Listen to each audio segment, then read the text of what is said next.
Hey family, this is Shavonne Shipman-Cook with the PK's Talk Back. Come on over here on YouTube and follow this conversation that I am having with Darrell Cook. I don't think you guys have seen him in a good while, but I think this is a good topic of conversation to bring him in on. Um, so again, come on and come live with us. Make sure you're sharing to your social media pages. I forgot my phone in the front room, so I can't do that right now. But please make sure you are sharing this broadcast with your family and friends. We are so excited about this particular conversation, and we want to hear your thoughts and experiences as well. So make sure that you are getting the word out um, to your family and friends on Facebook, on Instagram, on Black Page, wherever you are on social media. Make sure you are sharing this conversation. It is going to be a good one. I am excited about it. I have a series of conversations, a series of questions for this brother. Um, but I feel like this is probably going to be more of an organic conversation. So, anyway, we are excited. This is kind of a soft launch for a series that we are going to be having here on YouTube called PK Life. And it's just going to be different pastors' kids coming on and talking about their experiences. Not all of us have the same testimony, right? Not all of us have gone through the same things. But the thing about this particular organization is that we are here to support pastors' kids no matter what. We want to be a network and a resource for you. So that is, one of the goals of this particular organization. So we are here for you, and we want to hear different perspectives and different experiences from you. So this is kind of, like I said, a soft launch, but I thought it would be great to have my husband on because he married a pastor's kid. So we want him, as he said on Facebook the other day, to spill a little bit of tea. So we can have some good open dialogue with him. You want to tell, I know you're on social media trying to get this out, but you want to share any information about yourself? Introduce yourself to the audience. I am the husband of one wife. I cannot. No, not too much. Darrell Cook.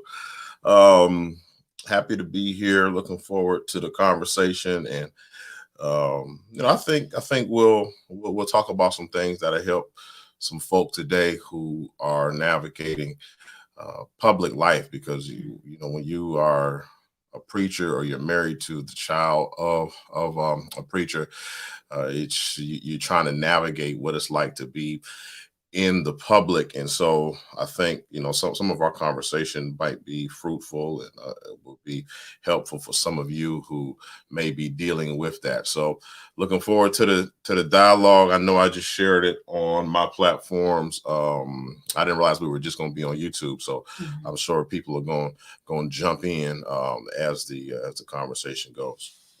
Yes, and we see some of you out there right now. So can you just get into the comment section on this live and let us know who you are and where you might be tuning in from? Looking forward to having this dialogue with you. So again, as Darrell and I are talking, please feel free to make comments, ask questions. We'll be as transparent as we possibly can, as usual. I think we've had several conversations around marriage, period. And I think both of us are pretty open to being transparent. So please don't hesitate to ask questions and make comments, and we'll definitely throw them up on the screen and address them as they come in. All right, so I'm sure, first, let me start here. We both have on these Godfidence shirts. You want to talk about what that is a little bit, just so people know that, what we're kind of representing? Yeah, well, our church is in the midst of a campaign in which we believe God calling us to do major work not just in the city of Erie, but Erie and beyond. Those of you who know me know that I spend a lot of time between Philadelphia as well as in Erie, where the church is located. And really, since I'm 19, I've been doing work cross state and just ministry cross state. And I believe that that's God's call for me. So we are establishing our community development corporation, the Empowering Life CDC, and there's some work we want to do in the area of affordable housing and just some after school stuff we want to do with young people, stuff we've been doing, but we're just organizing it just a little differently. And so part of our effort to raise funds so that we can really see this vision come to pass is that we are pressing and we are producing these shirts, Godfidence, which is our calling cry. We believe that God can't, or that God can when we can't. And there are many limitations that we have, but the God that we serve empowers us, and he parts Red Seas and splits Jordan rivers, shuts the mouths of lions, all that great stuff we know our God does, and we believe that our God will empower us as we seek to do that. So that's what this shirt is about. You can get one $20, and you'll be helping us. We also have hoodies available, $35, and you'll be helping us to do ministry in Erie, Philadelphia, and beyond. Cool. Thank you. Hey, Priscilla. I know you up in here, and I love my hot pink one. Just so Lord you have know. mercy. I was very excited when you came in the house with my hot pink shirt.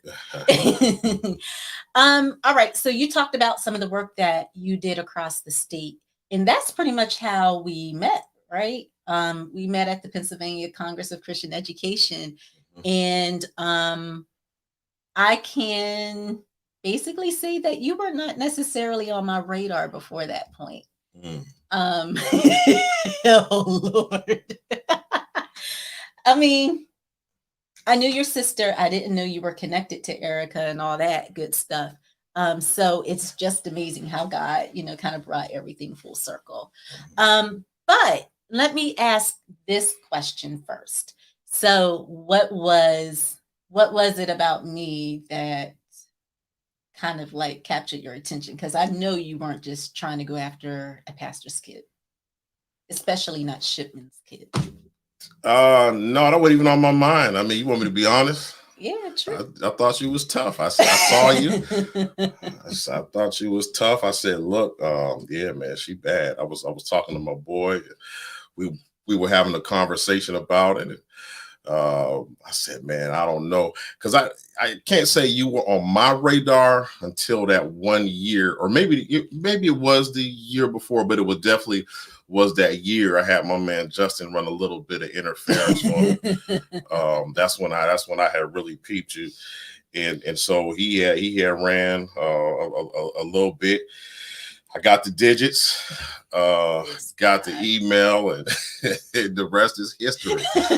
So that was it. Yeah, so we started talking, and then it was funny because your mom is the one that kind of pushed things along, because you all had called me up to preach for the Prince of Peace Church, and as a matter of fact, I had come, I think, to visit. Yeah, so I had stopped by because I was preaching, which I didn't know at the time was Cornerstone, which is right around the corner from Prince of Peace. So I had to preach at Cornerstone for the state convention. And I remember one of our mutual friends, that was on a Saturday evening, one of our mutual friends was supposed to be telling us how to get to Spruce Street. She had us all the way in Northeast. I'm not going to say no names. And so I had already purposed in my head, and though I didn't know we were right around the corner that day before, I purposed in my head I was going to come by, because I said I got to lay eyes on her. But the way I was going, the way I actually flipped that thing was, I said, well, I'm gonna go see about Shipman and tell him that I was coming to see about him. And so we ended up getting lost coming there, be driving around everywhere trying, because I was before the phones and all of that. And we finally make it to Prince of Peace. I think your dad was actually closing the sermon by the time we had got there. And I got to talking to him, got to talking to your mom. Me and you got the chance to talk a little bit after service. And not too long after that, I was invited to preach. And your mom really kind of facilitated that. I'll let you kind of talk about that. But your mom kind of hooked us up, and we've been rocking ever since. Yeah, I remember after she met you, she was like, preacher. He cute. I was like, Mom, come on. Mm-hmm. And then she told you to make arrangements with me about coming to preach for the youth day. And I'm like, since when have I ever made arrangements for a preacher to come do anything? Like, that's crazy. Mm-hmm. So I knew what she was up to. She was not settled. I don't think she was really trying to be subtle either. No, because I thought it was strange too, because you were like my host when I came to preach. So you took me bowling. So we ended up going bowling. Yeah, I remember that. I stayed out in Jersey at the hotel. I think I was in Runnymede. Mm-hmm. So I was like, I mean, it's cool with me. It's cool with them. So you took me out bowling. I'm chilling with you. Saturday night, you and Brittany. I can't remember if I had anybody with me. I think you had one person with you. Who'd you have? Yeah, I don't remember who I had with me. That's how it kind of happened. And I think we just kept in touch after that, talking, and we was talking for about a year before we got married. So yeah, man, oh man, the memories. So what? Well, I'm not sure, and you can tell me, when we were dating, did you experience any challenges as a side effect of being with the PK? No, and that may have something to do with the fact that I wasn't in town, so we were. It was a long distance relationship. So I was in Erie. I would drive up maybe once or twice a month to see you. So I was drove up when I could to come down. So so I don't think I felt anything. I think not anything from the outside, and even like whatever nervousness I had around your dad, that didn't have anything to do with him being a preacher. Mm-hmm. That was just navigating, the male of the family. Mm-hmm. And some of y'all know this story, but we were talking about Sister Shipman. So I remember when I knew I was going to marry Shavonne. As a matter of fact, me and Shavonne had talked before, but I hadn't gotten a ring yet. And Shavonne, she would tell me that she would say stuff to her parents, and the mom be like, "Ain't nothing official because ain't no ring." And so, I forgot about that. So she wouldn't even engage in the conversation because it wasn't no ring yet.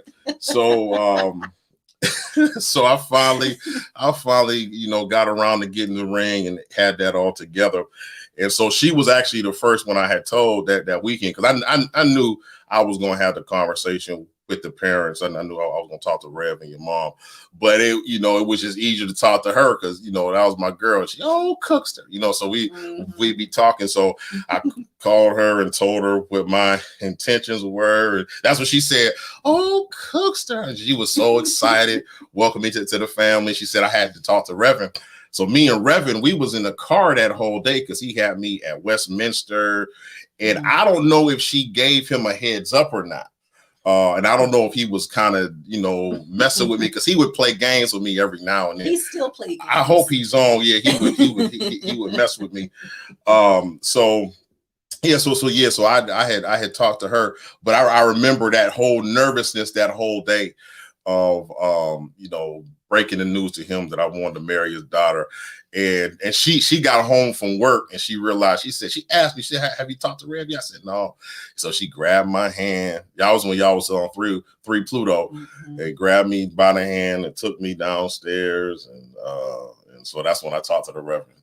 And he was like, he did that thing. We put his hand, he rubbed his head back. And so, I think that was only the real nervousness that I had, or real like pressure on the PK stuff, before we got married, because again, I think more so I didn't have to deal with a lot because I was away.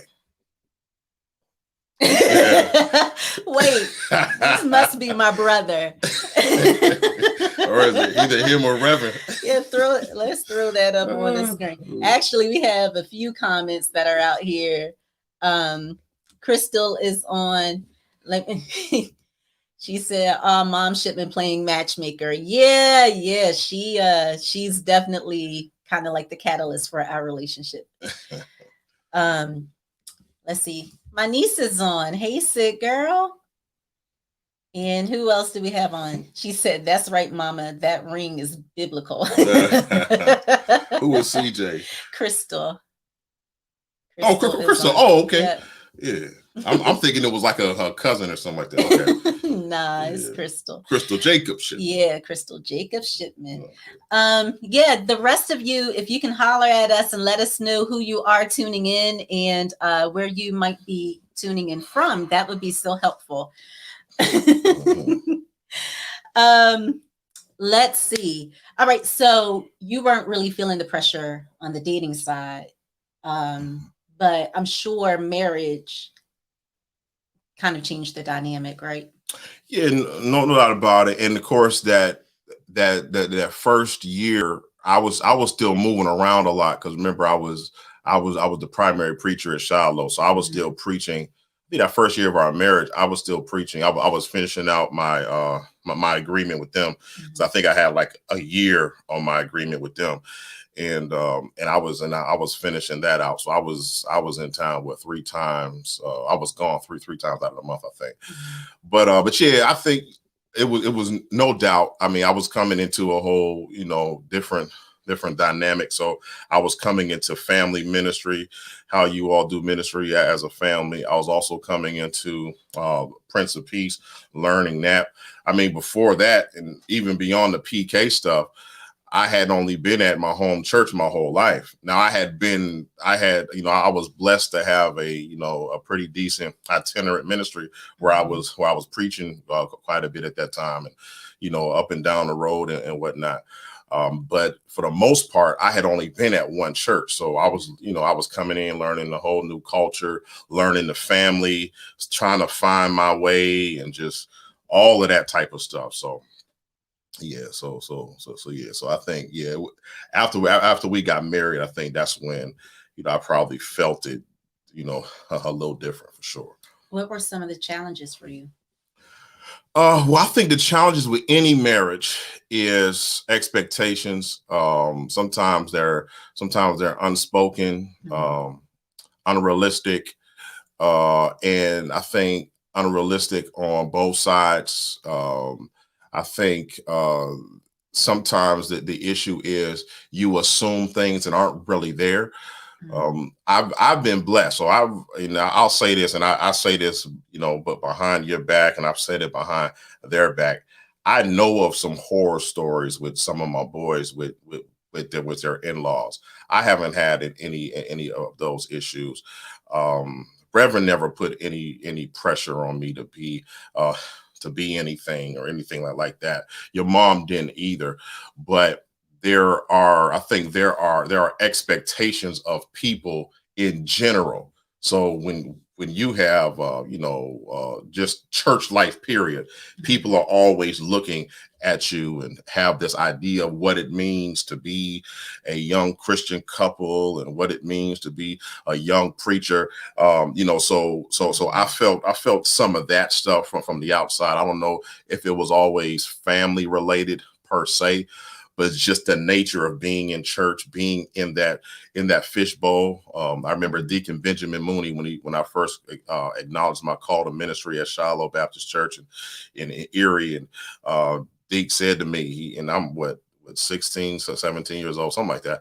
And Deke said to me, he said, "Now you're under the microscope. I'm going to be watching you."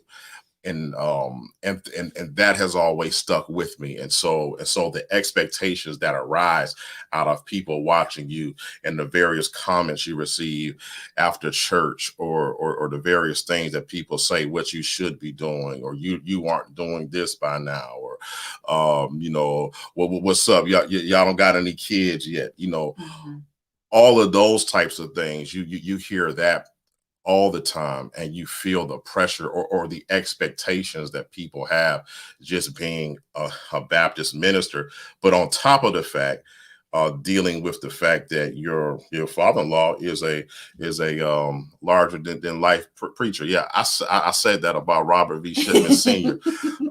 So people have this, have this reputation that is amazing, and of course one that he has developed, and people are automatically going to have assumptions and expectations that rise out of it, and they aren't always direct with their commentary, but what they mean when they say what they say. So let's answer Crystal's question before I deep dive on what you just said. So she says, no pressure to make sure you were Christ perfect all the time while dating. No, I don't think so. I mean, and I think Crystal's some of that too was because of the long distance piece. I do remember that time, and you already know where I'm gonna go. I had baby girl out too late. I don't think she had got back into the house until like 3:30, 4 in the morning. And so she called. So I'm at the hotel. She calls me that next day, and I could tell her whole mood was off. Well, Reverend had checked her for coming into his house that late. To this day, she ain't told me what the preacher said to her. And I think that might be apropos as we dealing with what was it? Kirk Franklin got this situation. I don't think Reverend cussed you out. But she still to this day had told me what the preacher said that night.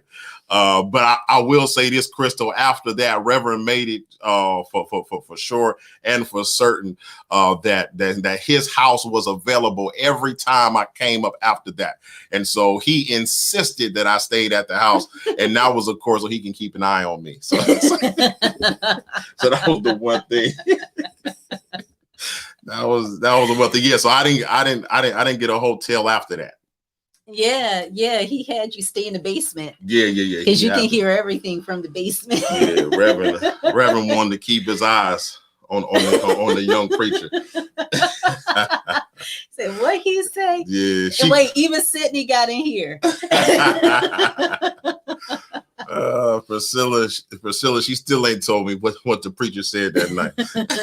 I should say that morning. Yeah, but the two of us had standards, so nobody really had to, really come out and say anything.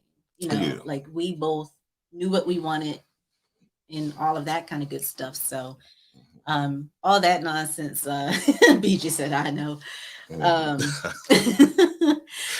But anyway, so what are some of the challenges that you may have dealt with externally, not necessarily familial, but yeah, I mean, I think of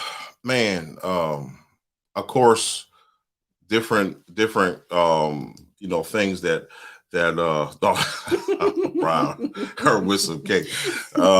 Yeah, I think just the normal church expectations, but I think they were amplified. And so I remember there was a struggle for me, and it wasn't anything. It wasn't any pressure that your dad applied, but I remember early on, it was a struggle, doing ministry, in the family context, because I was trying to figure out what the boundaries were. I was trying to figure out, temperament. I was trying to figure out, who was who.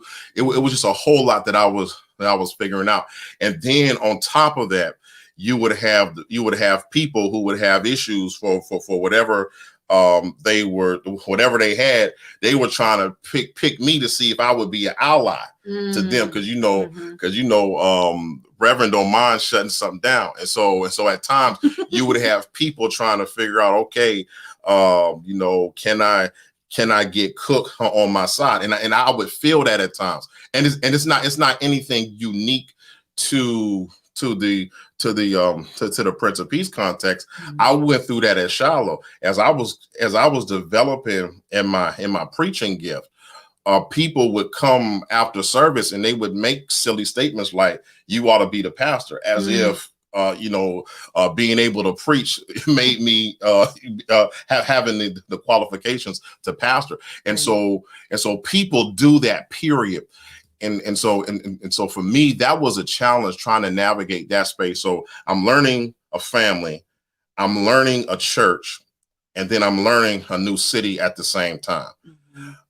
And so for me, that was a challenge. And I didn't know, I didn't know who to trust. There was some stuff I wasn't going to talk to you about, because I didn't know where you stood, because I'm talking about all the stuff I'm learning. I'm learning you at this time as well. Yeah, yeah. So our relationship had changed. We're not dating anymore, and now there's the seriousness of shared responsibility.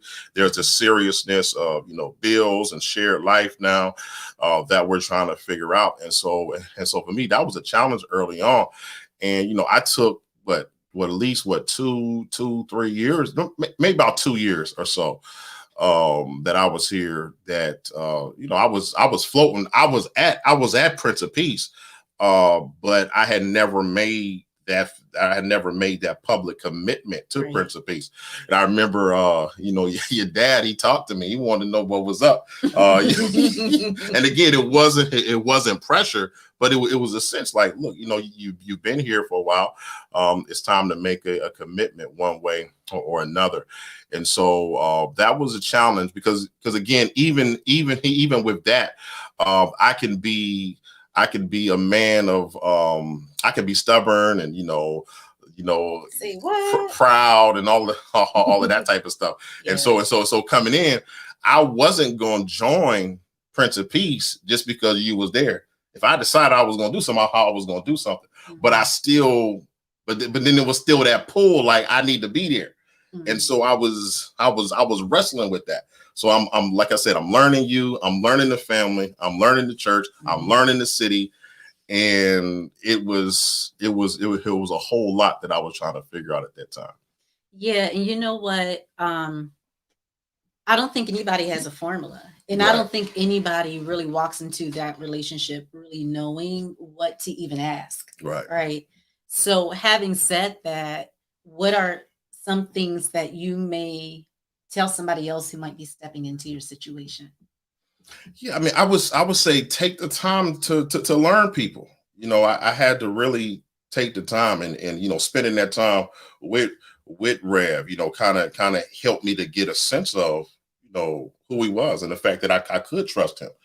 And I think I had expressed concerns to you, even when we had walked into the marriage counseling piece of it. It was it was something that I was kind of trying to navigate. Not that I didn't trust him, but in my mind, I know that that's daddy. I know it's pastor, but I know that is daddy. And I don't know at what point that line is there. I don't know where that line is. I'm trying to figure that out. Now over time, he's proven to me he's going to be fair. He's also going to be dad too. I know he's going to take care of his daughter, but for him as a mentor and one who has stood in pastoral leadership in my life, he's always been straight down the middle with me. But I had to learn that through experience. I had to learn that in relationship, and I wasn't sure about that going in. I didn't know how that was going to work out. Because again, the nature of our relationship had changed. I was just a young guy at the Congress, when I first met him, and now I'm his son-in-law. And so yes. So I think that was something I had to develop. So just really taking the time, understanding that marriage is meant to be a lifetime. I know in the day in which we live in, people get married a year and 2 years, and they out of it. They're not willing to go through those challenges. But we used to say this early on, that out is not an option. So I was willing to kind of work through that stuff and figuring out those relationships while figuring out me at the same time. Yeah, that had to be different. difficult because you were in your early 20s. I was what, 25. So you were like 23 or something like that. That's a big life change. And really, and I don't think we thought about it in this way when we were doing it, but it's like, wow, this is a lot to take on, um, going into a marriage and going into a marriage so young. Mhm. I guess not as young as some people do, but Right. still, like at 23, that's still relatively, young. You're still figuring yourself out. Um, yeah, and the one thing about my dad, I will say, is typically he's going to be harder on the kid than he is on the in-law. Mm. I will say that. Like, and I never really did, but if I did go to him and say, Darrell's getting on my nerves, he gonna be like, well, what did you do? Mhm. You know what I Right. mean? Like, that's always gonna be like one of the things. But not everybody has that experience. Yeah. Um, And again, that's something I found out in time. I didn't know, like, I didn't really know him at the level that I know him now. mhm. So it was something I was learning, as I was coming in. That's some good stuff. Like I said, you guys out there in YouTube land, please go ahead and drop questions that you might have.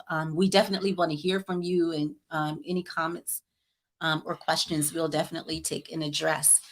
Um, so what else did I want to ask you?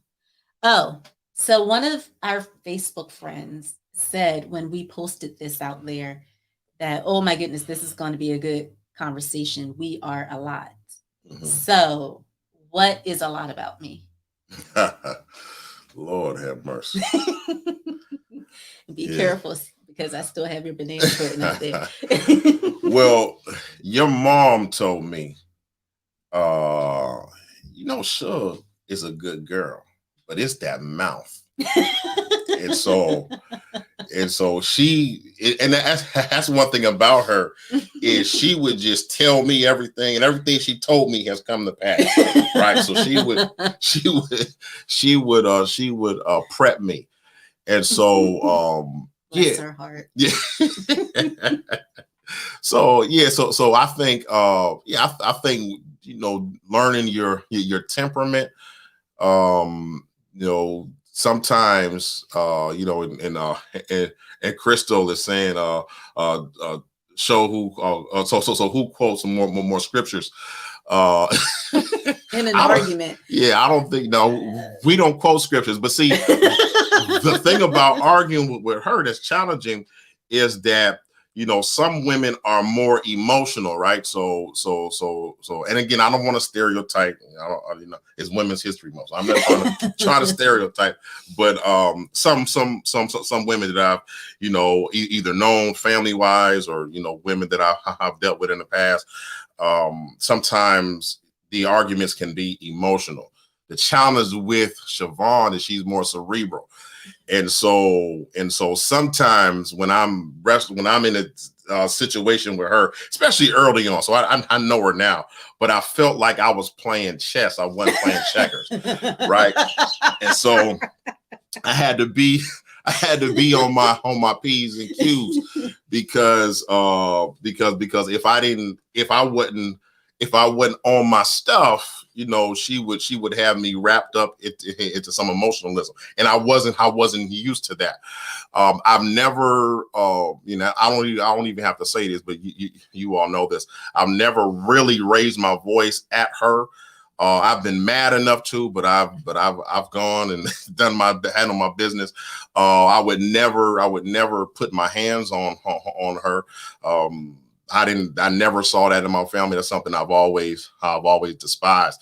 But if we were going to work together, we will have to figure out how to navigate those whole disagreements. Mhm. And so for me, that was a challenge, because she was a total different personality type.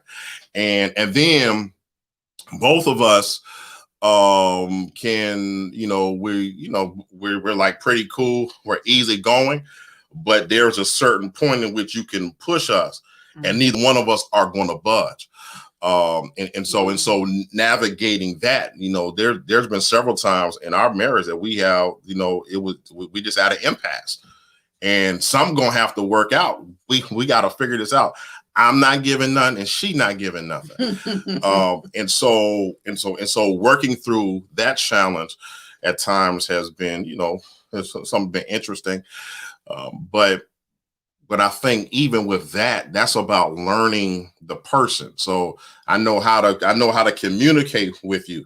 I know now that some arguments I can avoid with you if I explain it to you before we get to the argument stage, right? So I'll own that. Those are all things that I had to learn. And even people know this. When I felt the call to start the church, I hot planted. That wasn't easy for our relationship. There was a lot of challenges with that. There was a lot of stuff that both of us brought to the table. One of the things that I own about how challenging that was in the beginning is that my position is this is what God's calling me to do. This is what I'm about to do. Mm-hmm. Your position was, okay, I hear you saying God called you, but I need to know what that means. What does that mean for the family? What does that mean for us? There were some questions that she just wanted answered. And I'm like, look, I'm doing this. And she like, well, look, I need to know this. So we had to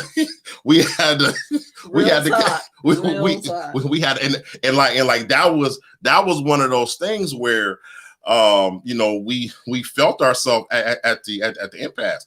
Like, this is me. This is what I'm doing. It just is what it is. You like, well, I ain't doing nothing to you. So it was like, it was like that. But I think I was telling somebody, we were talking about marriage the other day. One of the things that I appreciate about our relationship is that even when we arrive at that challenge and we had to navigate that impasse, there was never a sense in which I felt like I was going to lose us in the midst of that. Now, it was a lot of times I couldn't stand you because you was asking me a question I didn't have an answer for. and you couldn't stand me because I would just shut down and you'd be talking and I'm just in my zone, right? So like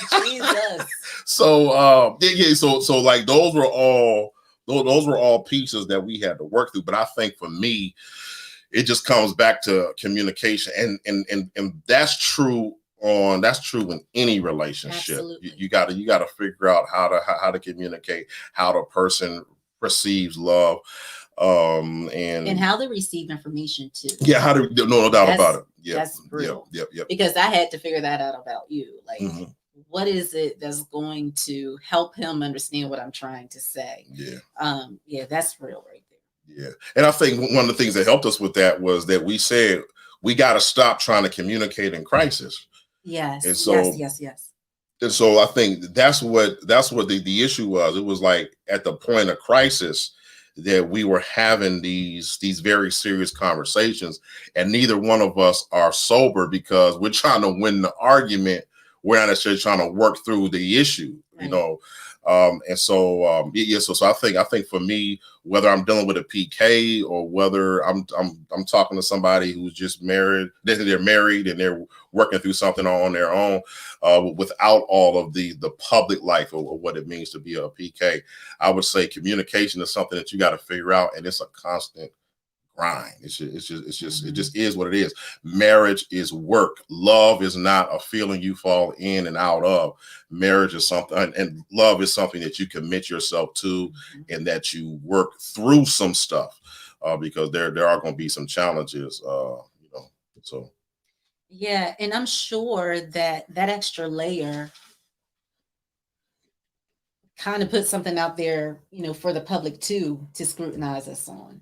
Oh, no doubt about it. Yeah, because you feel it, and I guess this is a perfect platform for me to kind of address this stuff, because people always say, because I know people in Philadelphia have probably said this to Shavonne, and people have this expectation of me when I'm in Erie and when I'm in Philadelphia. Mm-hmm. Shavonne ought to be with you. Shavonne ought to be doing more with you. It's all of that type of stuff, and I tell people.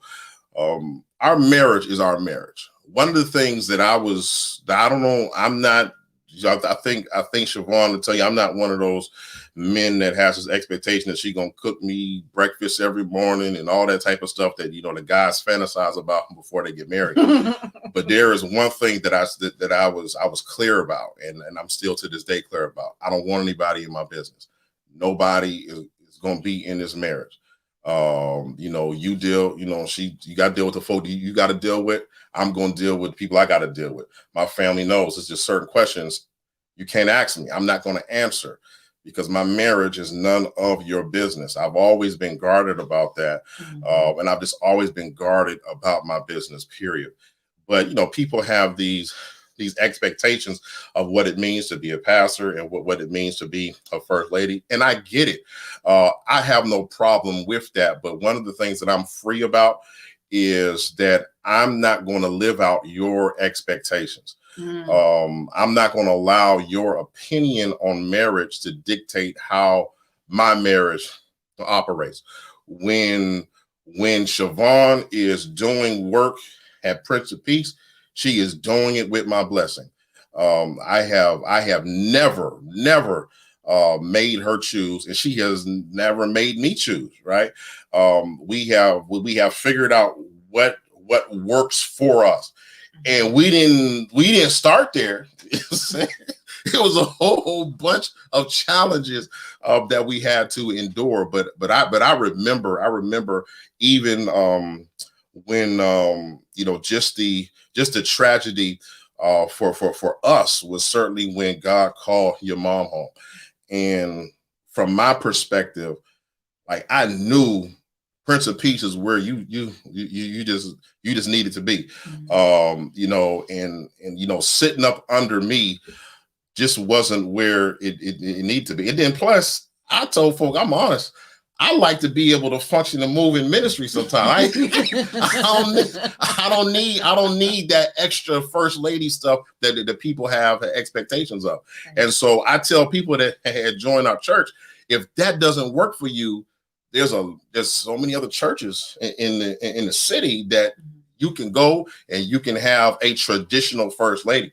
And that's not my personality. Yeah, no. But one of the things I love is that it's kind of grown into now you function differently. So now you taking some time and you mentor quite a few women, at the church, and you've been hosting some book clubs, doing some stuff in both churches that a lot of folk just don't know. They nosy, but we don't tell you that she's been doing work in both churches, and people know that anytime I can, I'm gonna do whatever Pastor Shipman called. It's times he called me, I had something planned, but I'm gonna do it because of my love for him, my love for the church, and my love for the ministry. So I think I just say all that to say, because I know people have ideas about our marriage, and people have conversations that they don't invite us to, and it's a good thing they don't invite us to. Don't. That's grace right there. Keep it to yourself. Yeah, and that's cool. But I think one of the things for us is that our marriage is our marriage, and we are, committed to growing, and we are not where we where we want to be, but thank God that we've gotten through some challenges. And the last thing I'll say is that one of the things about the challenges is I know more about you going through those difficult times than I would have, in all the lovey-dovey stuff, So I remember getting that first kiss, brother.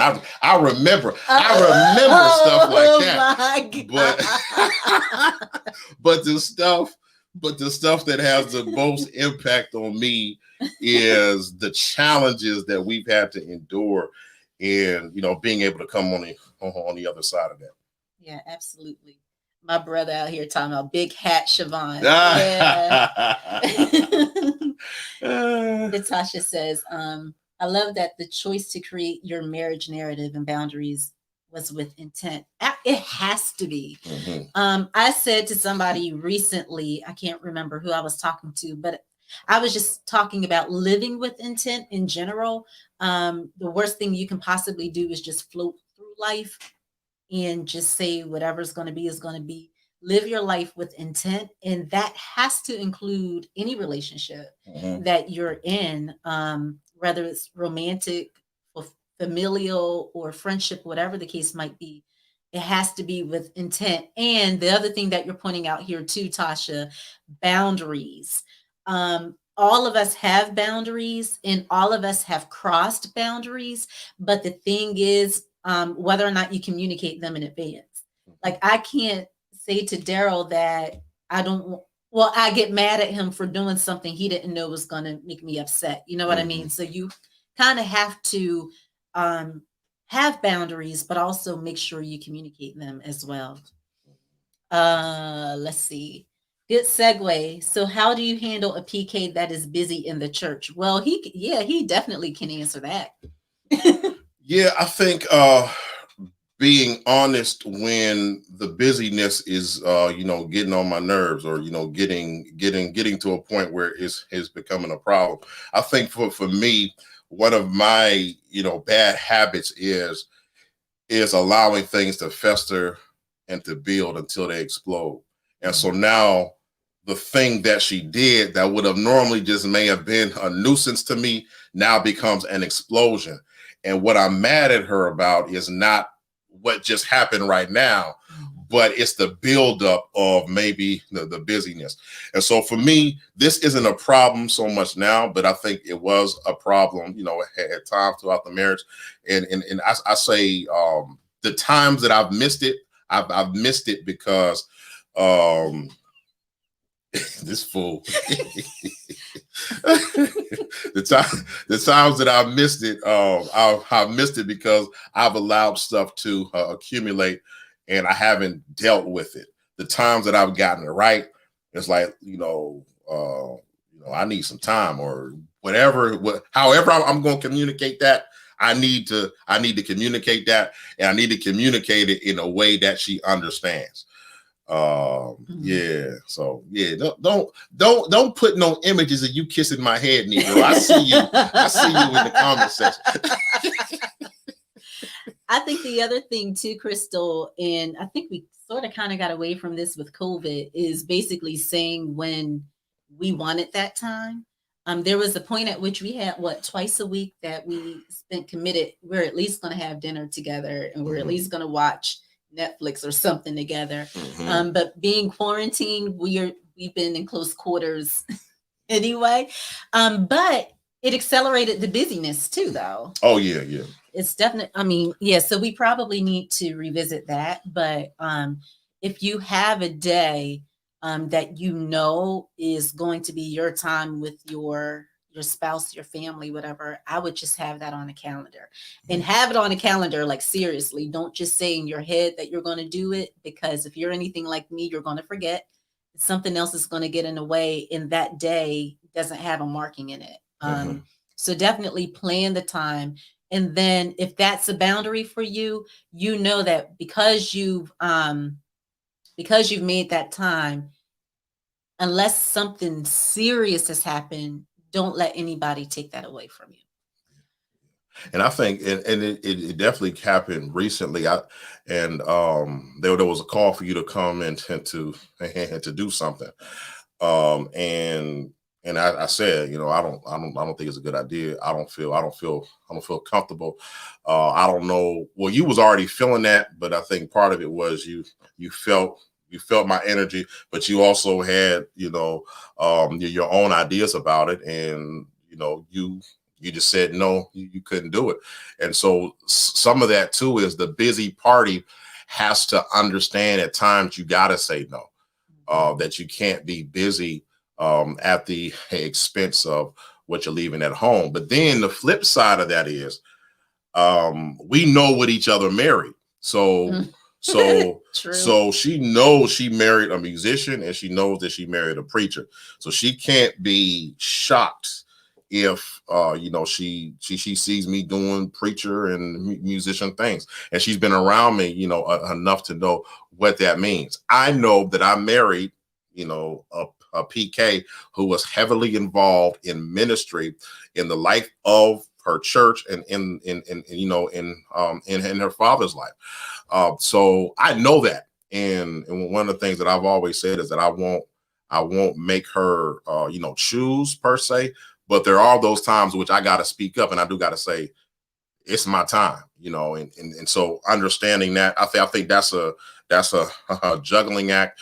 That's kind of figuring out what Tasha talked about, boundaries and working through all of that, and understanding that you don't always get it right. They don't always get it right, but the commitment is I'm not going to make the same mistake the same week. Right. So the same week. Yeah. At least get some time in between you fumbling that. Mm-hmm. Yes. Wait, CJ, you stopped pleading the fifth. Yeah, she did say she plead the fifth on Facebook. It's all good though. Yeah, keep the questions coming in. We're definitely happy to answer them. But yeah, boundaries are really important, I think, for any marriage, but especially if you are a PK and you're involved in ministry. And I think that's probably one of the blind spots that we had going in too. Do you agree? What blind Yeah, spot? the blind spot of how heavily involved we both are. Oh yeah, for sure. I think that was, and then part of my resistance early on was how involved I wanted to be, like in because I think this is part of that expectation piece, that the wife is supposed to come into your world, and so part of my resistance was, how much do I want to be in your world? And like part of my own personal piece was, if I'm going to do it, it's going to be because I want to do it. I'm not going to do it because I feel pressured to. And then, and part of that journey was, I realized I was putting a whole lot of pressure on myself, right? So like, that's why I said, for me, those like first 2 years or so, it was just working through that personal stuff and growing and developing, like we all do. Yeah, absolutely. Man, I think you probably answered all of my questions.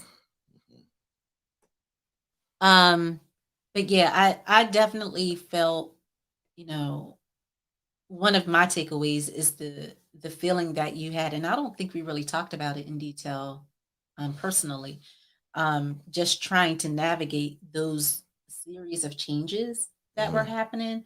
And so I would advise, like, if anybody that is a PK, maybe just think about, what are the things in my life that, might be challenging for somebody who's not living this life. Or even if they are in the life, if you have two PKs marrying, that would be interesting. But if you had two PKs marrying, what that actually means, I think that's something that I would take away to kind of advise somebody who was, kind of walking to these shoes. Let's see, what's Tasha out here asking? So the reality is, these are issues that all heavily involved people face, and yet somehow the expectations seem to be the PKs have endless time, stamina, and resources to run constantly. Yeah, that's a true statement. I think PKs and their spouses and the preacher, the pastor himself or herself, there's just an expectation that they are going to get it done.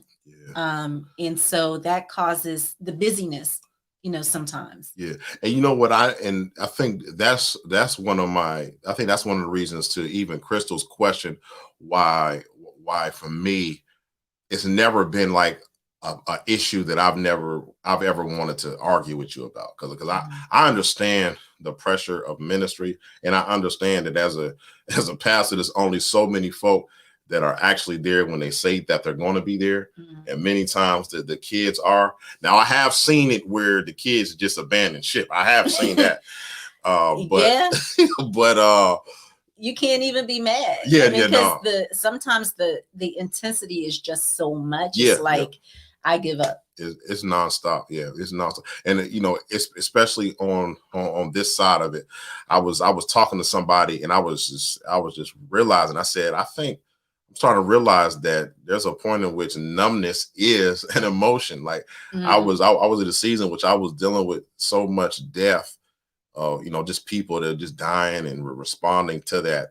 But it was impacting me, though I wasn't showing any real signs, right?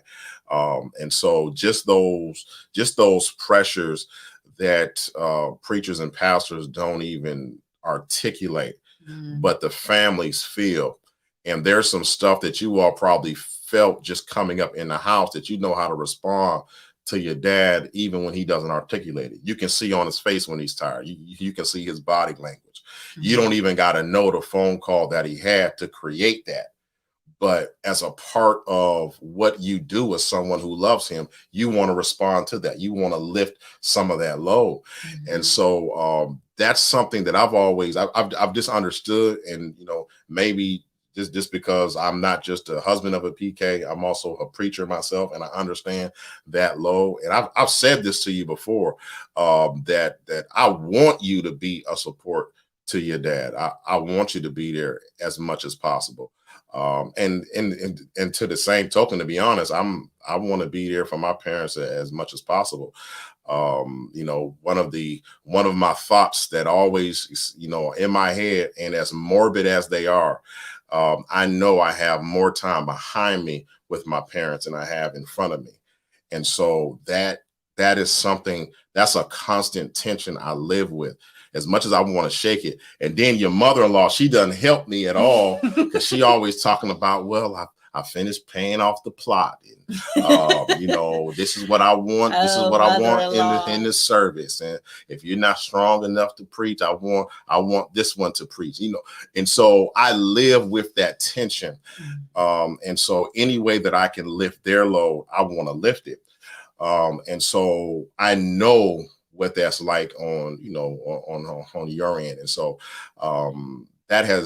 at times, things kind of bother you, because you trying to do what you're doing. Man, I'm trying to get my swerve on. I mean, thinking about this or that, but you understand because of all that preachers deal with.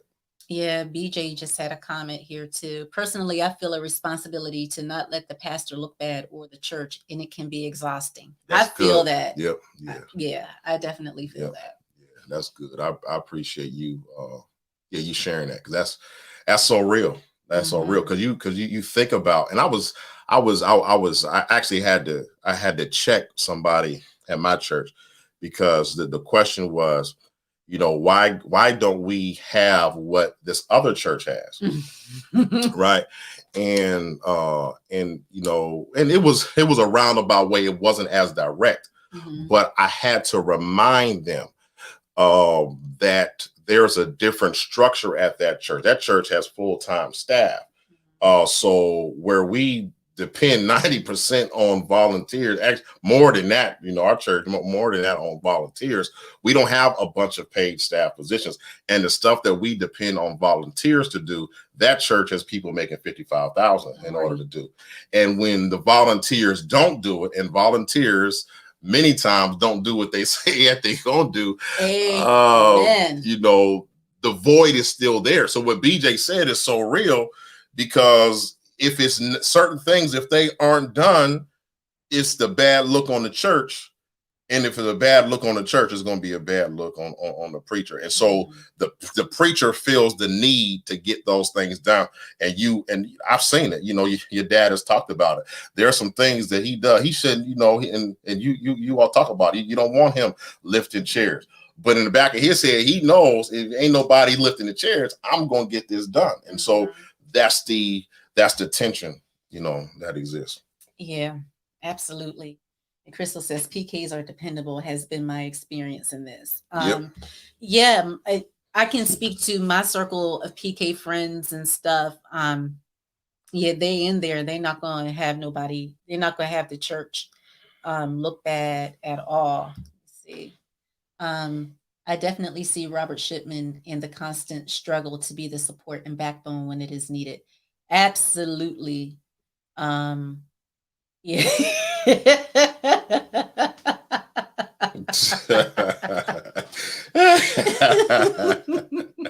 Yes, indeed. Wait, swerve on. Say what? Yeah. Yeah, I'm just gonna bypass that Got to be one. grown every now and then. Because they not voluntarily doing the work. Exactly. They are not voluntarily doing the work.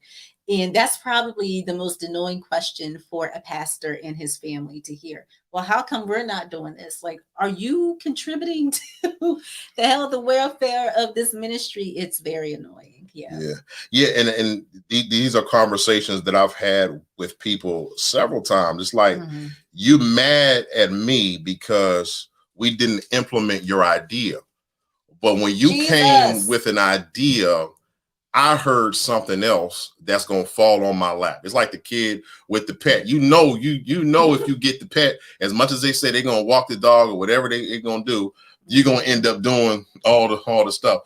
And it's the same thing with folks. Sometimes they have all these grand ideas, but you end up doing what they say. And so that's why I'm kind of slow at times, and people get upset. Ain't nobody listening to me. The church don't want to implement none of my ideas. But you came with an idea. You haven't thought about how it's going to be paid for. Yep. You haven't thought about support staff. You haven't even thought the idea through, because a lot of people, when they have an idea, they just want to implement it immediately. Mm-hmm. They don't think about the impact of it. So yeah, no doubt about it. Absolutely.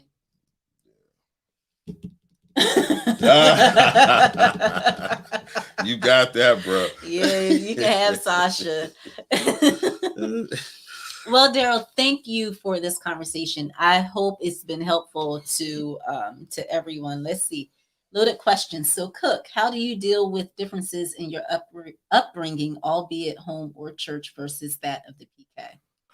To be honest, I don't know that my upbringing was that much different than Shavonne's. My mom, my mom came to Christ.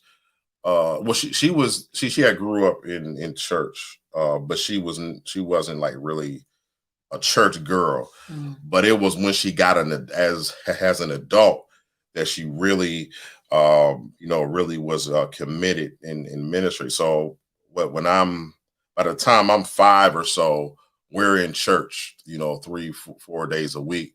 So we're Sunday school, morning service, afternoon service, BTU. We're there for Tuesday rehearsal, Wednesday Bible study, Thursday rehearsal. And so the church has been part of my life.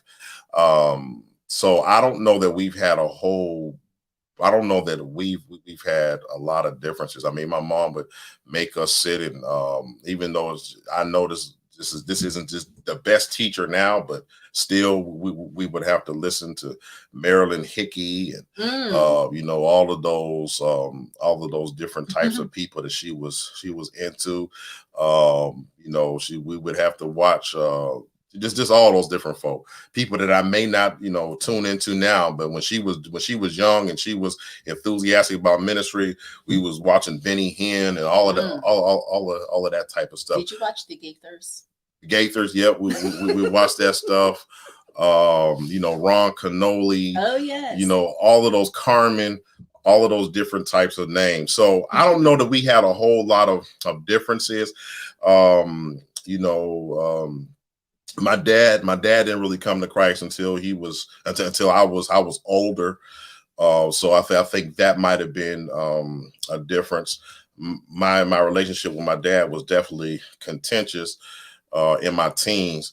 He my best friend now. He was the best man in my wedding, but it was definitely from like 15, 16 or so all the way to 18. It was extremely contentious. I was a hard head, so whenever he would put his hands on me, I was gonna stand my ground. And so we would get to tussling real quick. Now I would never try to hit him or anything, but he wasn't just gonna push me and not feel my weight. So it was like from like 15 to like 17ish or so. That was a challenging time in our relationship. But I think that might be a difference, how that kind of materialized. But even with that, I don't think that had a negative impact, because my dad was never, he wasn't abusive or anything like that. There was just some differences that we had to both navigate. He had some stuff he was working through. I had some stuff that I was working through. But yeah, other than that, I don't know that there were a whole bunch of the challenges. BJ said, I tried once and got thrown into the wall. Matter of fact, BJ, I was just telling this story. One of my homegirls was at the house when me and my dad had got to tussling, and my dad picked me up well off my feet, man, and slammed me into the wall. And that wall by where my mom saw him right now, boom, caved the whole wall. And oh my God. She was sitting in the living room. She was like,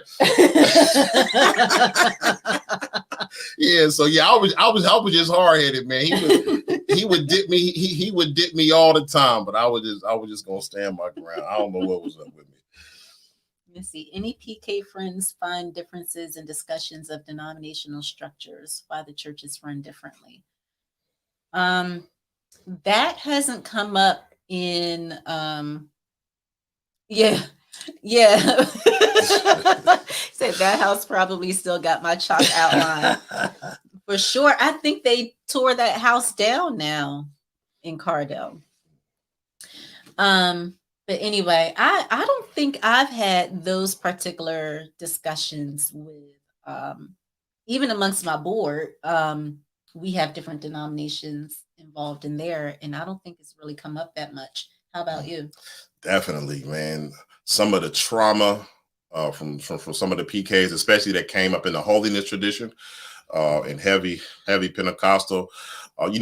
Baptists, of course, Baptists had their ways, and there was definitely some trauma that has come up with some of the Baptist folk that I know. But a lot of the PKs that I talked to, that definitely came up in that holiness tradition, and Pentecostal, apostolic.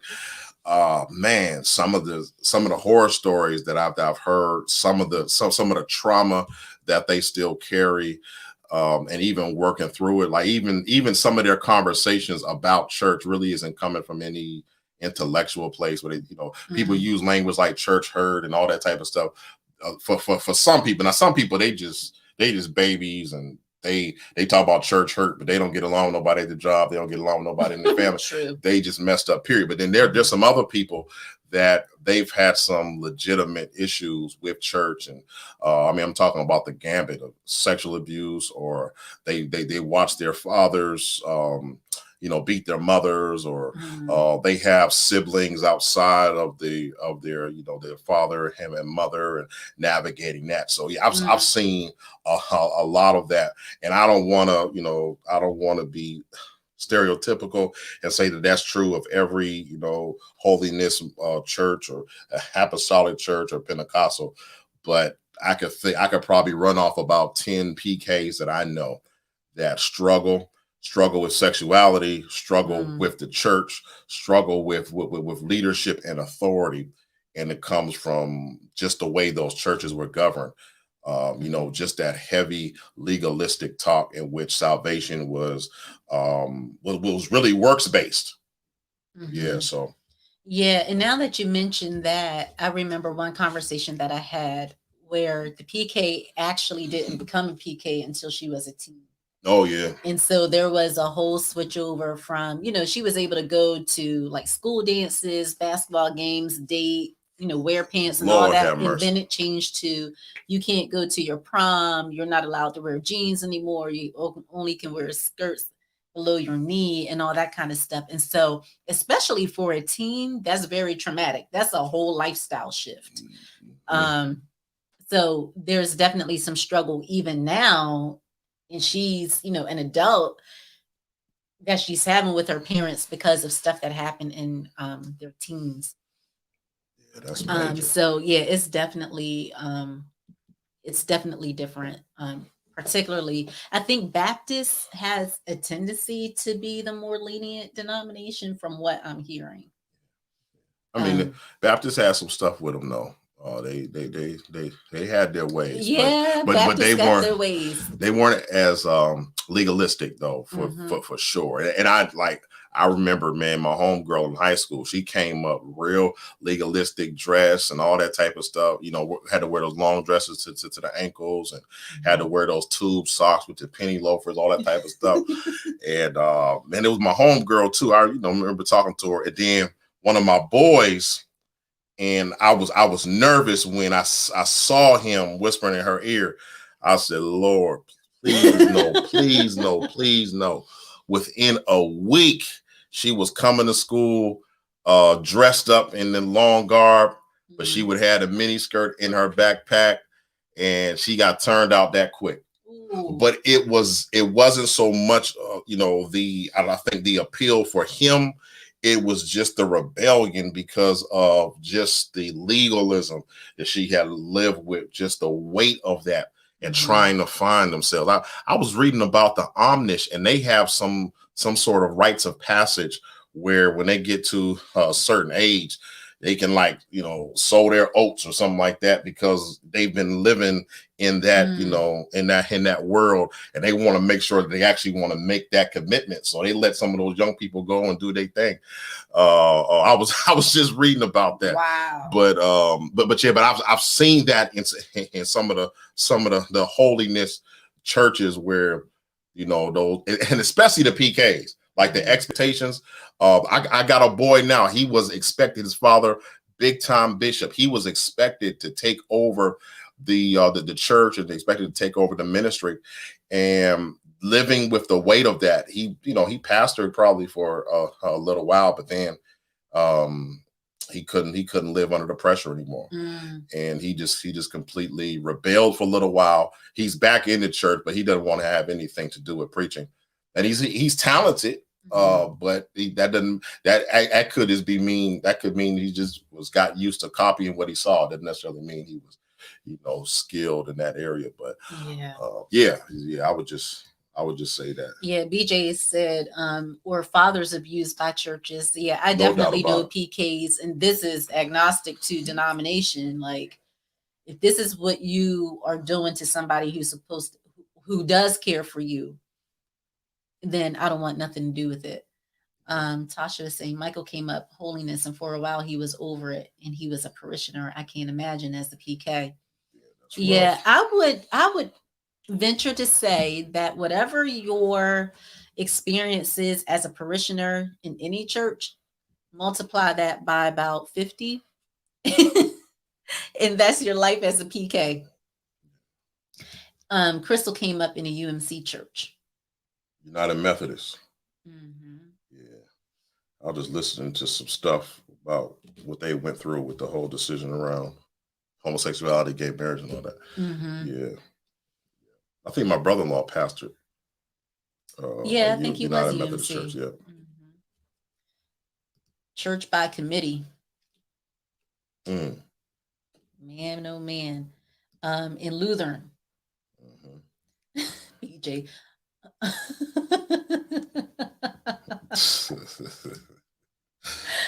Omniscient. Lord have mercy. I don't know why he was sold that. Man, but again, thank you guys so much for tuning in to our first PK Life broadcast on YouTube. This is going to be on YouTube only. So tell your family and friends that this particular type of conversation is going to be held just on our YouTube page, not our Facebook page. We will definitely advertise there, but in order to get the content, they have to swing to our YouTube page. I encourage all of you to hit the subscribe button before you leave. Subscribe and hit that bell so that you know whenever we're going live. I have some other awesome people lined up to talk to us in the spring through the summer. And then we're going to start gearing up for our PK conference virtually. I am excited about the things that are coming down the pike in 2021. So make sure you hit the subscribe button and then tell your other PK friends to hit subscribe as well. Again, we understand that not all of us have the same experiences, but all of us experience something. And even if you're not a PK and you're listening in, it's good to have kind of a perspective, because people basically build what they think and expect us to fall in line, and when we don't, then there's conflict, right? So it's just good to hear the other side of the coin from time to time. So I certainly don't mind people who are not PKs to be on board, and those things that we feel like need to be closed sessions, we will lock you out and just be on Zoom or something. But again, I appreciate all of you for writing your comments, asking questions. You are free to share this video to your Facebook page so people can see the replay. And I look forward to chatting with you all again. I hope this was helpful. I hope you got something from it. Darrell definitely did give us some laughs. And he made me blush a couple of times. When I'm about getting a swerve on. Oh my gosh. BJ already said he don't want to hear nothing about any swerves. Crystal heard about that. Yeah, you should do a PK perceptions combo. That would be interesting. Yeah, we can talk more about that, BJ. I appreciate that. Definitely, definitely. All right. So I hope you guys enjoy the rest of your Sunday night. I look forward to seeing you again soon. Again, hit subscribe and also like us on Facebook and Instagram. Talk soon. Deuces.